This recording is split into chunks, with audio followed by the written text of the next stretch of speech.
Hi there, my name is Kelly Jan. Oh gosh, I hear a big echo. Is that on Krista's computer maybe? Okay. Sorry about that. My name is Kelly Jan and I'm an Emerald Ambassador with Plexus Worldwide. And I had the privilege of going with three of the ladies that are actually on the call tonight, Amy, Erin, and Krista. We all went to see Big Al Schreider. And so some of you think, wow, Big Al, that name may sound familiar. And he's actually written multiple books and is really a legend in the network marketing industry. He has over 46 years of active participation in network marketing. So not just talking about network marketing, but actually being part of network marketing. And he gave a seminar in Greer, South Carolina earlier this week. And the four of us said, you know what, we're going to do it. It was an 8-hour time commitment from the time we left our homes until the time we got back. So a full work day, if you will, after a work day, but it was worth it. And the ladies and I were talking about, you know, when we say that meetings make money, that's not by accident, because when you go to these things, that's when you stretch and learn and grow and you learn more skills. And so we're going to talk a little bit about that. But one of the things that Big Al talked about was that he, for his first 22 months in network marketing, so 45 years ago when he first started, that the first 22 months that he blew through 1,500 people. No one said yes. And he said that, I'm not just talking about like reaching out and people didn't respond. He got 1,500 no's. And we all know sometimes how hard it is to get a no.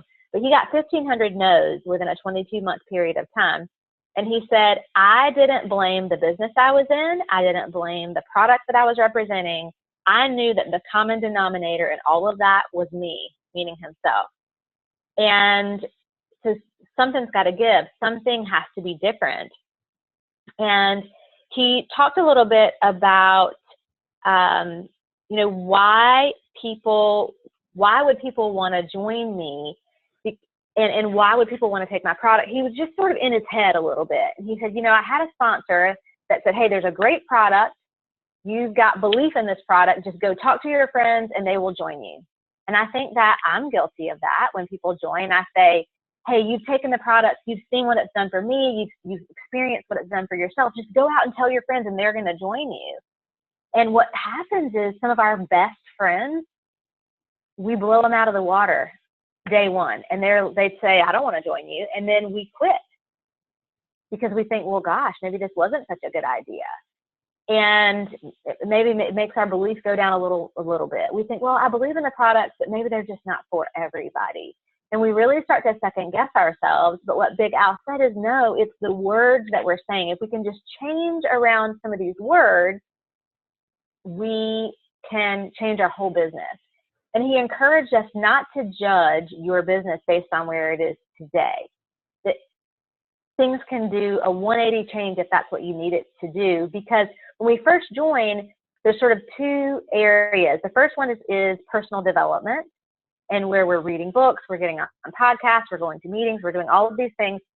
But if we don't shift that personal development into skill development, we're never going to be able to grow a business, because there are some skills that are required.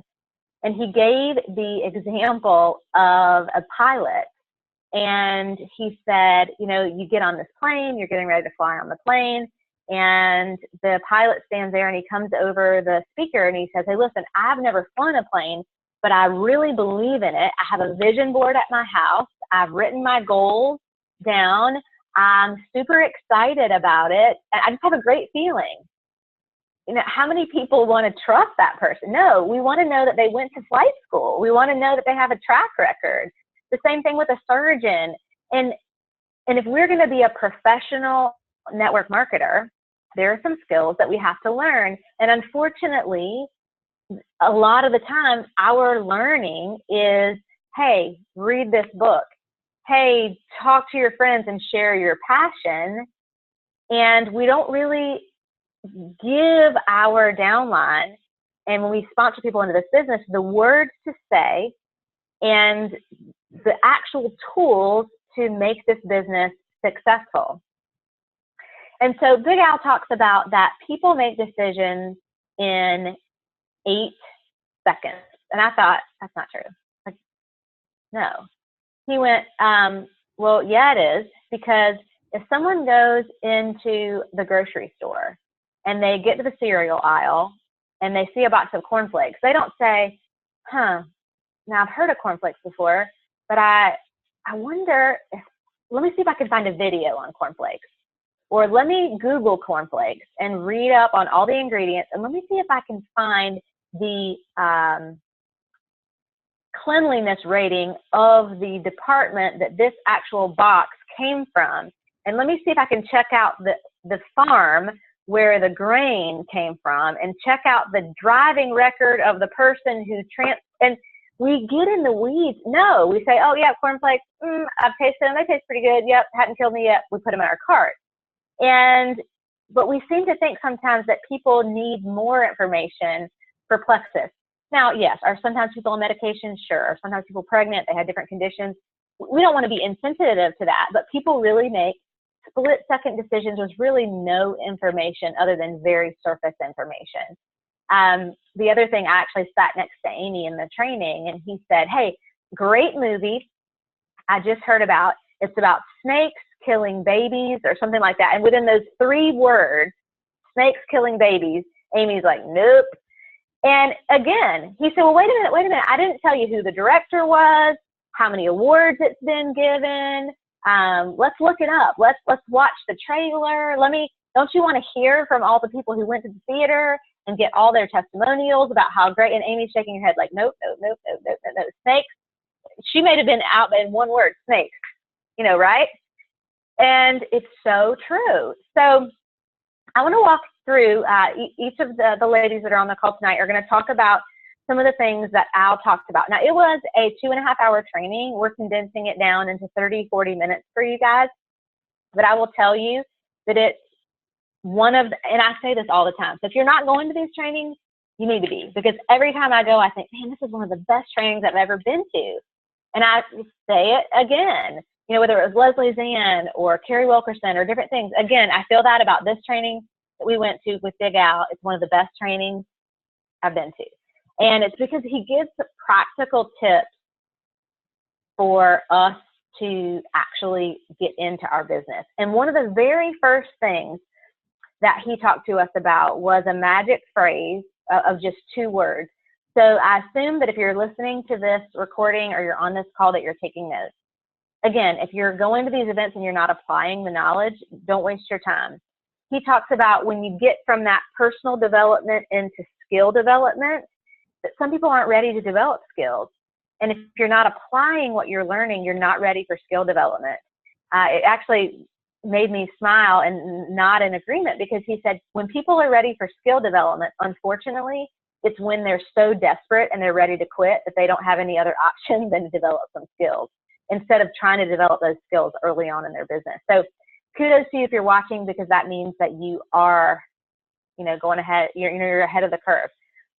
So Amy's going to talk a little bit about the 2 very special words, the word comfortable and uncomfortable. So Amy, if you want to unmute yourself and give us Big Al's words of wisdom. He called these what does he call it? Ninja tricks or something like that. He'd say, okay, here's a ninja trick for you. Ninja secret. Yeah.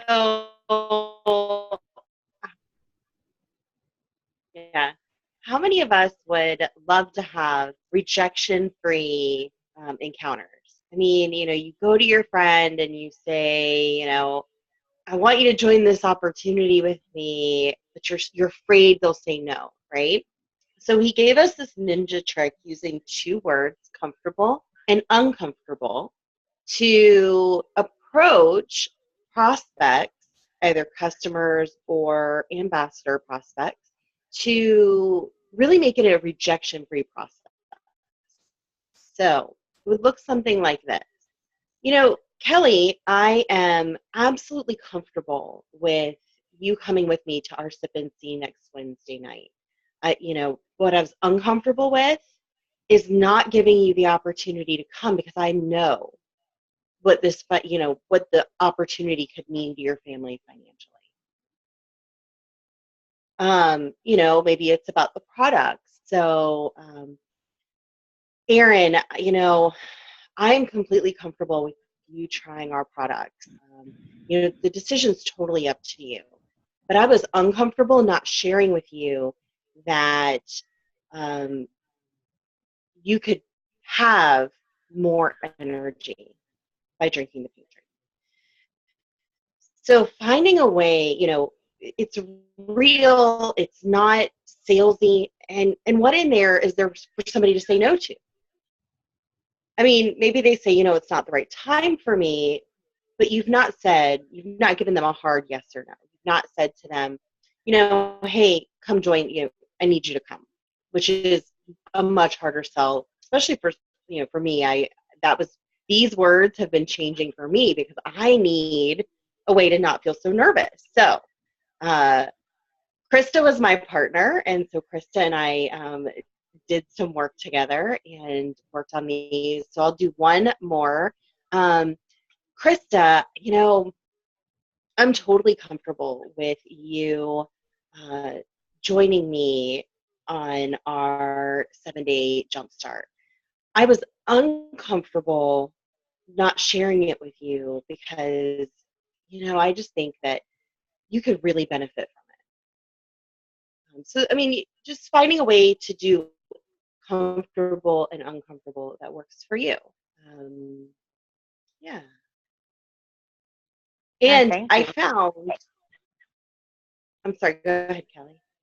No, go ahead.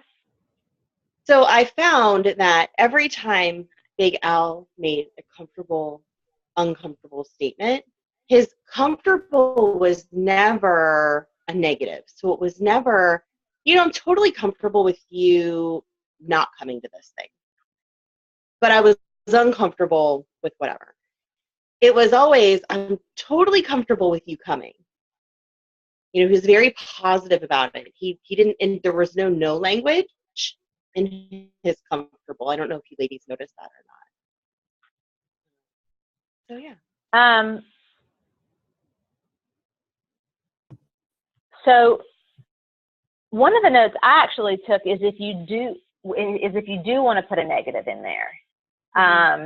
So yes, he did use those examples as well.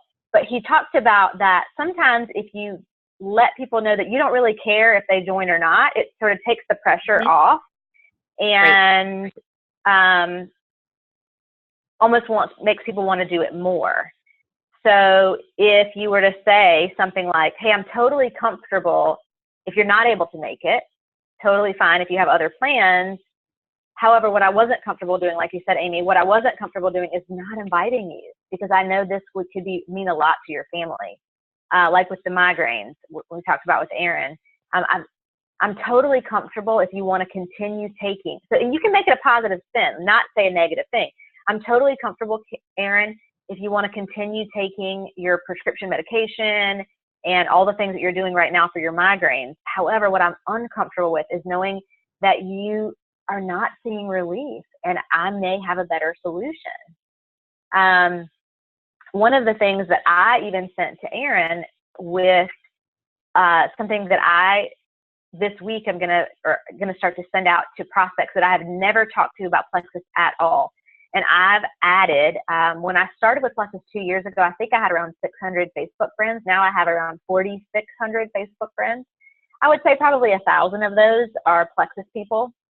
But that means I've added around 3,000 non-Plexus friends. And so, and I can post this in the comments of tonight's video, but this is what I said to Erin. I know we've never talked about Plexus, and you may have seen some of my posts. I'm totally comfortable if you're not interested. So I wanted to put that out there right there because I don't want it to be a salesy pitch to them. But I would be uncomfortable knowing that I had never reached out to you about something that could make you feel amazing. Like Amy said, how could somebody feel negative about that? You're like, oh, she just wants me to feel good. Wow. Thanks, Kelly. Yeah. So comfortable, uncomfortable. So that really segues really well into a section that Krista is going to talk about. because, okay, so Aaron just posted that in the notes. Thank you, in the comments. Are the 5 decision points that people go through when they are considering if they want to learn more about Plexus or not, or about just 5 decision points, period. And Chris is going to go through all 5, but number 5 talks about the actual presentation where we're presenting information, where we're sending that Ame Darling video, we're talking about the products, the ingredients, the whatever. And how many of us start with the presentation? We're just vomiting out this information and no one's even asked for it. Even if you're saying to somebody and you're asking them to make a decision based on your presentation. And so Chris is going to go through that, but oh my gosh, how many times have I reached out to somebody and said, hey girl, just wanted to know if you wanted to do this 7-day trial with me. And I wonder why that's marginally successful. Because I'm asking them to make a decision based on me just spewing out some information. Well, I've done it wrong. I mean, I've not done it correctly, but not because I've made a mistake. I just didn't have the information. It's sort of, it's ignorance. I didn't know. Now I've got better words and I'm going to do it better. The cool thing is I still went Emerald doing some of the not the best things. So now think about, now that we've got better words, how much better and more effective it can be. So Chris is going to walk you through each of the 5 steps of making a decision, because guess what, guys? That's the business that we're in. Big Al asked us, raise your hand if you think that you're in the health and wellness business. And of course, like everybody in the whole audience raised their hand. He's like, well, you're not. Because when Plexus is deciding on the bottles and the color of the bottle and how they're going to handle their inventory and who they're going to hire to be the training staff and the date of convention and what city it's going to be in and all of those things, do they consult you? No. So you're not in the health and wellness business. You are in the decision-making business. And for people to say, oh, these products sell themselves, he's like, no. Because if they sold themselves, then they would not need you. They would keep all of this money that they're paying you in commissions and they would be making way more money, and Plexus would not need ambassadors. You are not in the health and wellness business. You're in the decision-making business. That's why Plexus needs ambassadors. And I was like, I mean, it was just, it was so, I just was blown away by that. I'm like, yeah, we are in the decision-making business. We're just not that great at helping people make decisions. So Chris is going to talk to us about what are those decision points. And Aaron is going to chime in on a couple of the individual decision points. So Krista? Okay, can you hear me okay? We can hear you. Okay, awesome.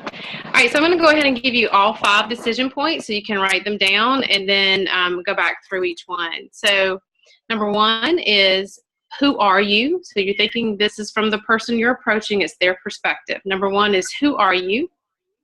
Number 2 is, can I trust you? Number 3 is, are you interesting? Number 4 is the point that the decision is made, yes or no. And then number 5 is, give me more details. So let's start with number 1, who are you?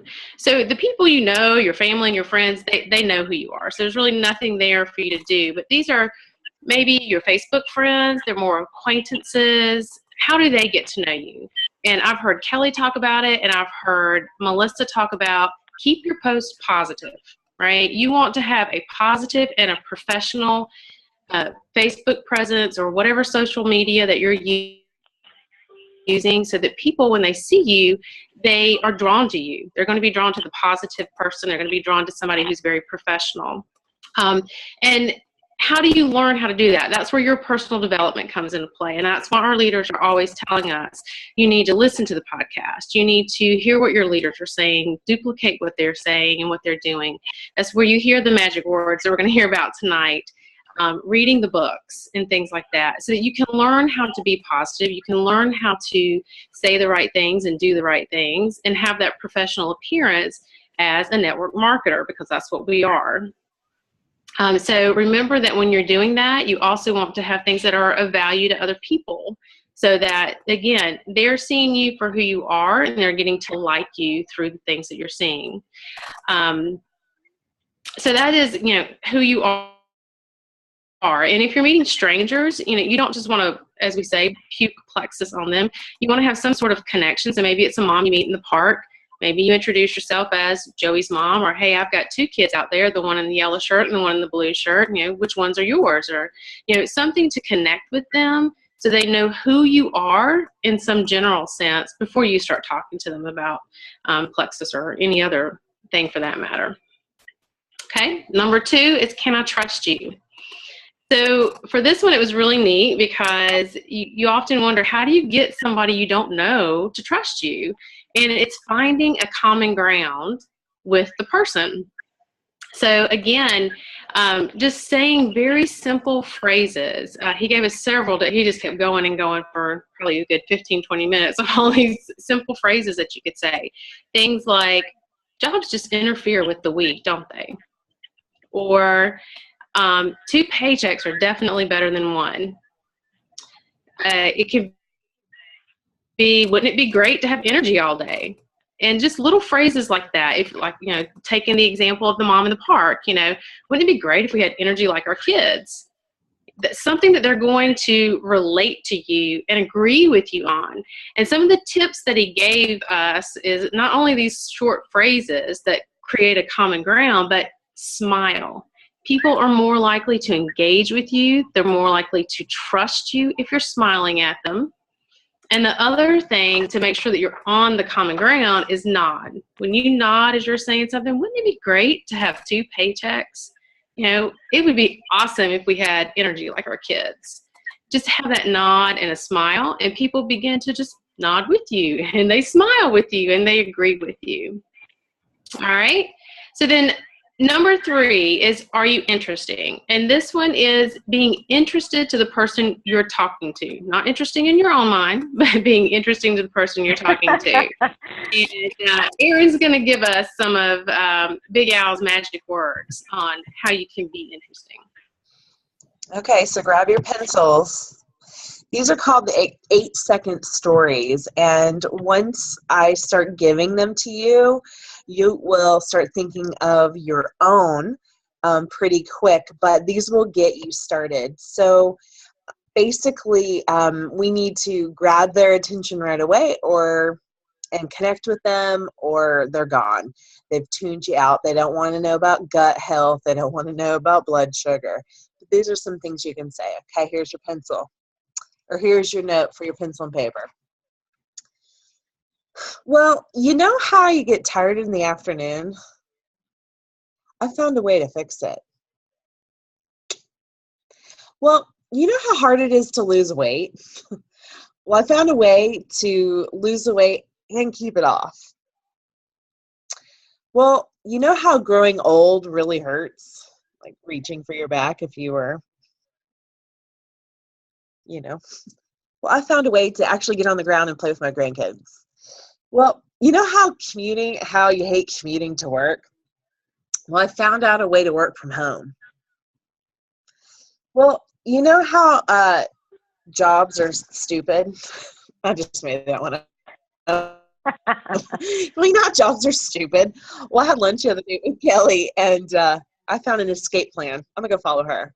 So the 8-second stories always start with, well, you know.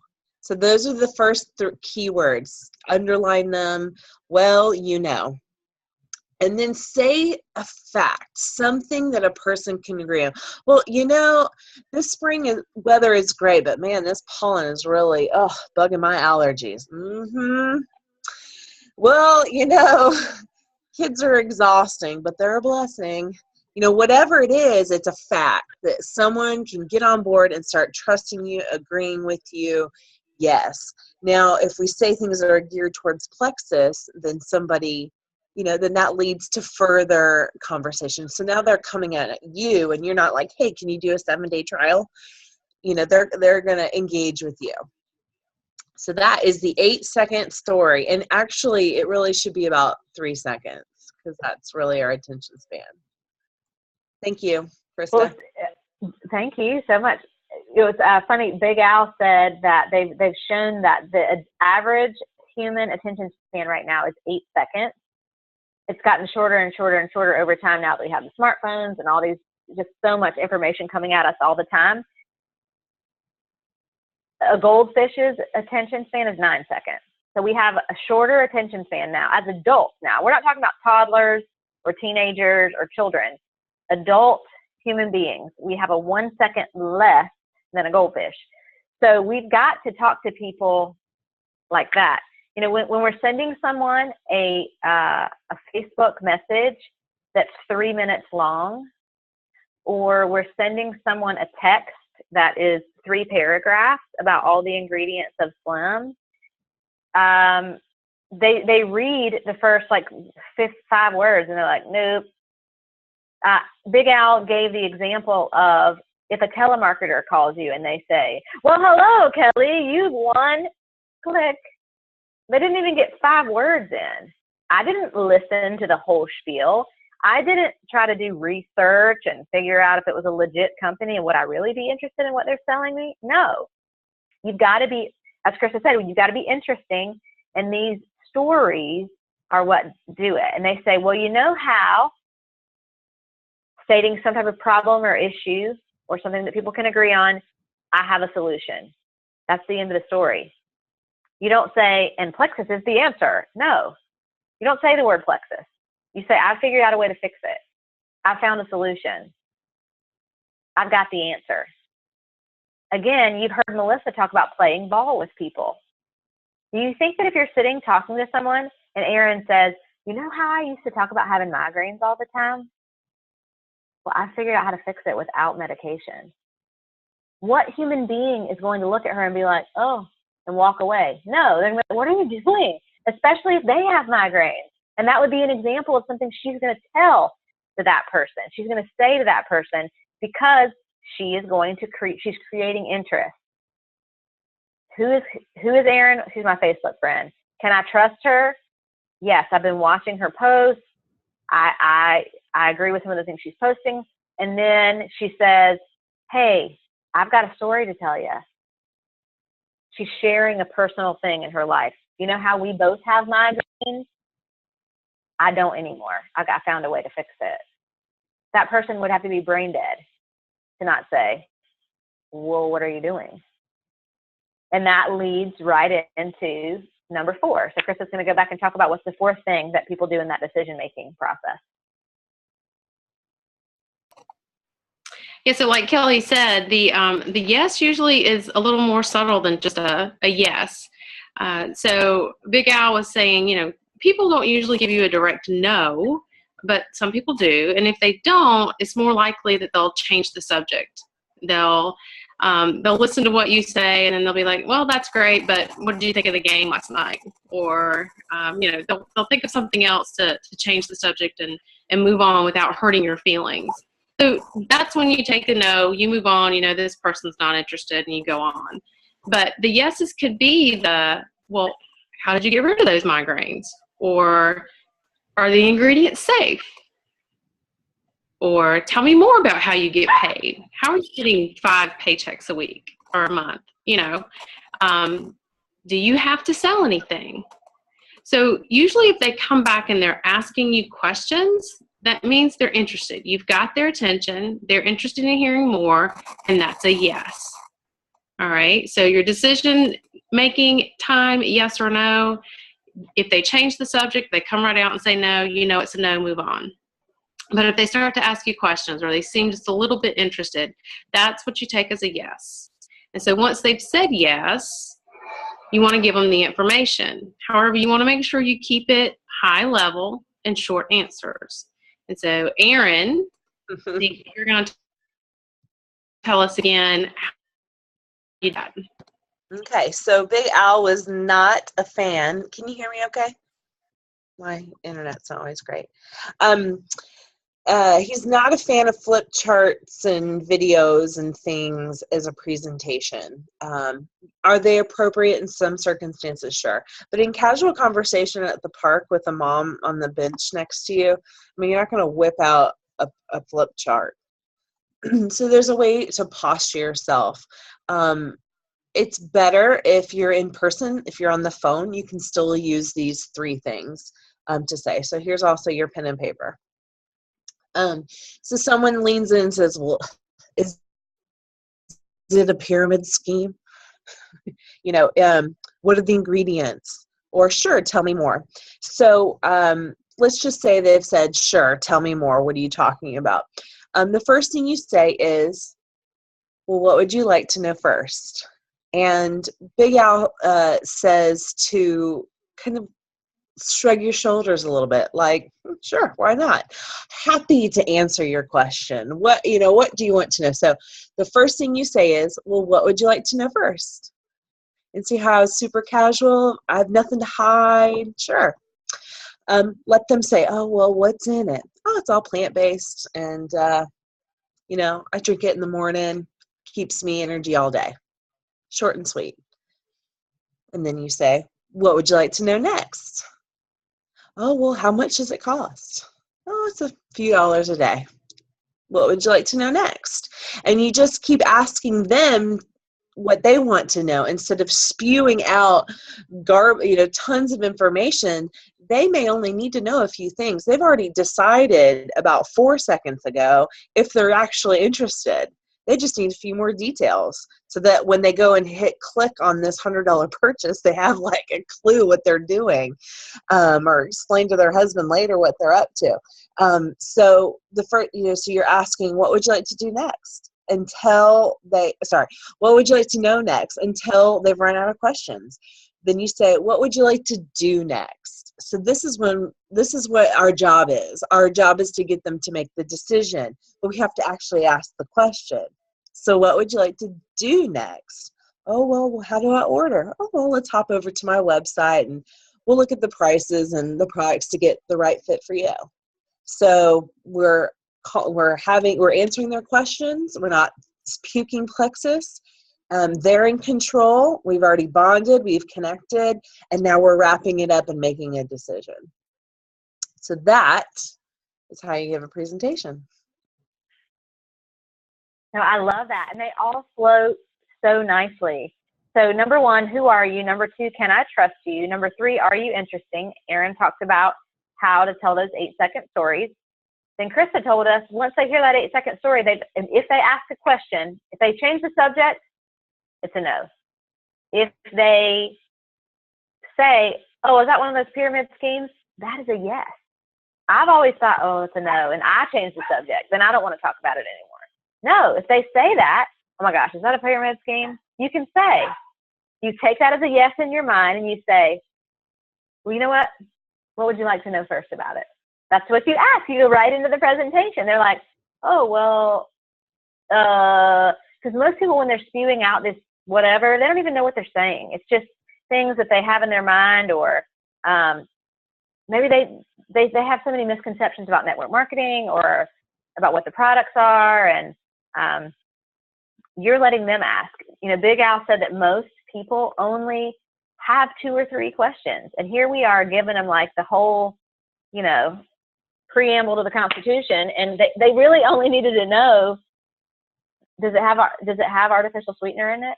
No. Oh, well, then I think I'll try it. Oh, you didn't need me to go into 15 minutes of dissertation? Nope, that's all they needed. So that's great. Krista, did you have anything else that you wanted to add about the 5 decision points? Any other thing that you wanted to say? No, that's it. Thank you, ma'am. Thank you, Erin. So we've got to be able to put ourselves in a position where we can get through these steps. Yes, if you're sitting at the park next to a stranger, you can naturally strike up a conversation, of course. But if you're reaching out to people through Facebook or through your contact list, we talk about sitting down and making that initial list of 100. So what are we saying to them to get them to talk to us? and not just through texting back and forth, but actual conversations, meetings, coffee, voice message, picking up the phone. What are we saying? And so Amy's going to talk about the magic. He talks about the magic text message. And I thought it was pretty brilliant. I've tweaked it a little bit because I think that sometimes you need to, depending on who you're sending it to. But Amy's going to talk to you a little bit about that.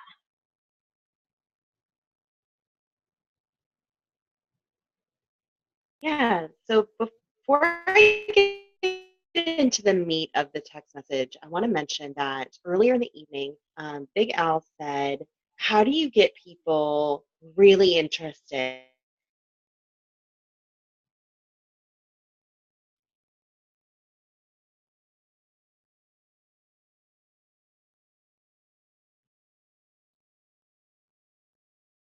So it looks like Amy is frozen. Is she frozen for you guys? Okay. So we'll just give it a second and see if she jumps back in. And we'll let her know that she was frozen. See, we're like on our, Big Al said that when you talk to people, we're like little puppy dogs. We're like, what is she going to say? She said, if you really want to get somebody interested, and we're like, wait, don't freeze now. It's the worst time to freeze.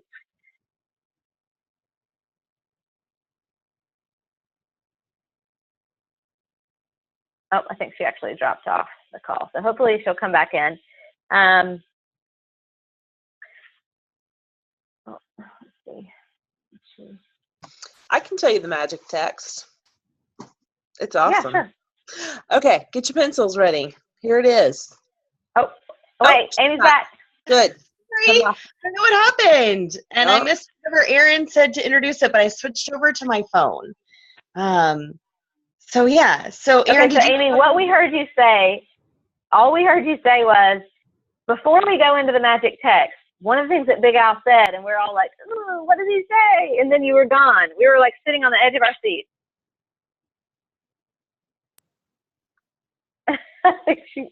Okay. Nope, I'm back. Are you there? Yes. Oh Okay. my gosh. My Erin was talking about her internet and now it's mine. Okay, so what did you hear me say? I'm sorry. We heard you say, Big Al said, and then you stopped. Oh, right. You said before you were talking about the magic text. So yeah, I mean, but Big Al said, and then you wanted to know what Big Al said, right? You all wanted to know? Yes, we were like on the edge of our seats. It's the same thing when you approach somebody in person, you know, hey, Kelly, I've got a great story. Your little antenna perks up and you're like, oh, I want to hear it. But how do we engage that in a text message, somebody we're not right in front of? And so Big Al gave us this way to do that. Are you guys ready to write it down? So you can send this by text message or Facebook Messenger, and you're going to say exactly this. I mean, tweak it like Kelly said, depending on who you're talking to. I've got a good story, period. Tell you when we have a chance to catch up and talk.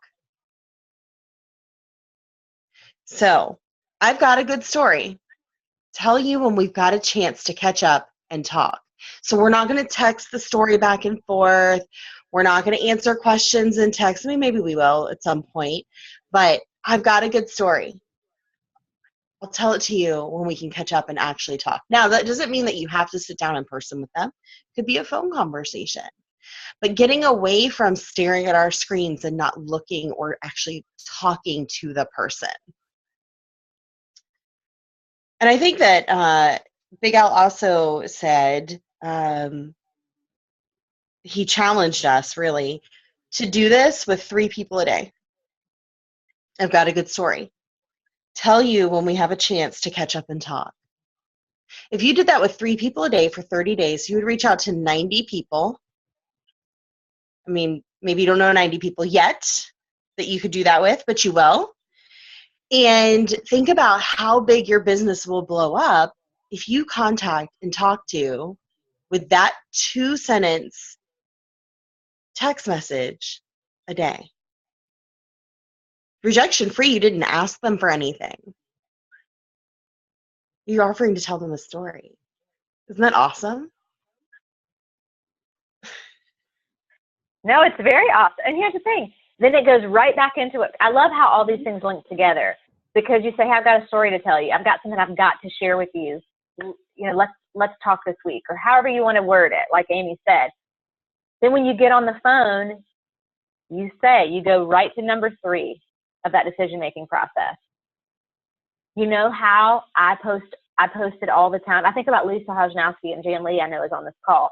Jan says that the only reason that she joined Plexus was because she was very good friends with Lisa and watched her post all the time at 2 a.m., 3 a.m., 4 a.m., talking about, I'm tired, I'm tired, I'm tired, I'm tired, I'm tired. She sees Lisa post, I'm now sleeping through the night. That's a story to tell. Jan reached out to Lisa and said, what are you doing, girl? How are you sleeping? Just think if Lisa, during, coming out of that, was able to say, sent a message to Jan or sent a message to Amy and said, I've got something I've got to share with you. I'll let you know what it is when we can talk. They get on the phone and she says, Amy, you know how for like the past 18 months I post every day at 2, 3, 4 in the morning? Well, I figured out how to fix that without prescription medication. Amy, of course, if she has a soul, is going to say, I'm so happy for you. What are you doing? That number 4, that's right there in the decision. We have a yes. What are you doing? Or there's no way that's possible. Tell me about it. Well, what do you want to know first? Then we go right into exactly, Aaron's piece. Well, what do you want to know first? Well, what is it? What's it called? Oh, well, it's actually it's a product line from a company called Plexus. Now, here's something that I normally do, which I'm going to stop doing. I usually say, it's Plexus. Have you ever heard of it? I don't want to direct what they're going to ask me. I want them to direct it. I say, it's a health and wellness product line called Plexus, which for me is hard. I'm a yellow. I want to help people so much, and I'm blue, which means I want to talk to you about how much I want to help you. So I'm going to say it's a health and wellness line of products called Plexus.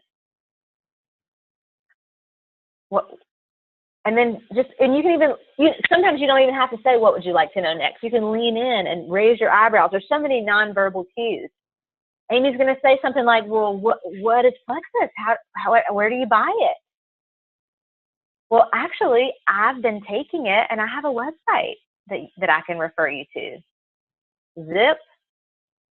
You're not going into the comp plan. You're not going into 15 testimonials, because right at that moment, Amy might say, I'll try anything. What's the website? Had I continued to spew things out, she might have been like, oh, well, yeah, I probably do need to look at the ingredients. I think sometimes we put roadblocks in front of ourselves, like, Amy, I know you have lupus, so I don't really know if you could actually even take these products. Let me send you the ingredient list, because I want to make sure you go to your doctor and your pharmacist so that you can check everything out, and da-da-da-da-da-da-da. Amy was ready to buy it. Listen, guys, when people are talking about ingredients, it's just a roadblock that they're putting up because they don't have enough information, and they haven't gotten to that, can I trust you? That's in my completely my opinion. But here's the thing, guys. If somebody's drinking a Monster or a Red Bull drink, or they're eating a Pop-Tart ever in their life, or they are drinking a Diet Coke, they are not worried about the ingredients. And I don't care what kind of medication they're on. I have a very severe allergy now to artificial sweeteners, but I gave that allergy to myself because I drank so many Diet Cokes from the time I was 9 years old until the time after I was 30. And if I'm sitting there drinking a Diet Coke, I'm surely not asking you, is it non-GMO? I don't even know what that means. So are there going to be people that need that information? Yes, but you let them ask you. You don't put that into their head and make your job so much harder. If you guys have not had a chance to listen to the Hero Makers series on your podcast player, there is an interview. It's like an hour long of Big Al. He even gives some more tips. He's just a wealth of information. You can't be doing this business successfully and be a multi-million-dollar earner for 46 years if you don't know what you're doing. And he's seen it from both sides. He failed miserably. I don't think, honest to goodness, in 2 years of doing this business and going Emerald, I've not been told flat out no. I've not been told flat out no 1,500 times. I've not. And he managed to do it 1,500 in a row. Talk about wanting to quit.